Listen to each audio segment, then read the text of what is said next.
Шатрын 2012 оны Улсын урган тэмцээний хагас гişэ тоглолтын 7 дугаар өргөдөө тэргүүлэгчдийн эгнээнд 6 дугаар өргөний дараа бичигдэж байсан эхний 8 шатарчнаас Олон улсын шатрын холбооны мастер инхтүүд Олон улсын шатрын холбооны мастер мөнгөчлөөнтэй тэнцэж спортын мастер Баярмаа бэлэг жаргалыг Олон улсын шатрын холбооны мастер Ламсүрэн Дагийн сүрэн спортын мастер Саран Тунгалаг Ням Туяг тус хоцсон байна.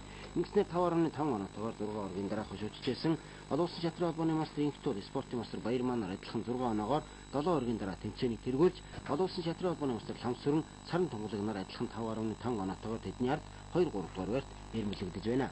Олон улсын шатрын холбооны мастер инхтүүдийн хувьд Оросын холбооны улсын Москва хотноо нийгмийн ухааны дэд сургууль сурталчж байгаа. Улсын аврал сургуулийн тэмцээнд оролцохоор эх орондоо энэхүү хүрэлцэн иржээ. Тэрээр эхний 5 өргөдөө дараалан хоцсон ч 6 7 дугаар өргөдөө тэмцээд байна. Эмэгтэй шатрчдын хагас гişэ тэмцээн өндөрлөхөд 2 өргөний тоглолт үлдлээ.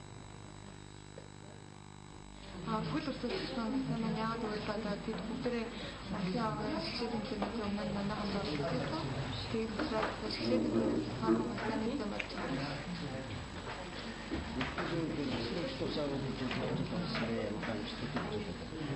Би хамгийн анх 11 настай байхдаа 2006 онд орчихсон.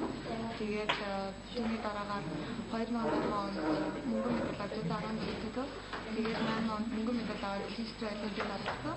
Түүнээс стандарт дөрөв тавьсан. Энэ жил амжилттай авсан байна.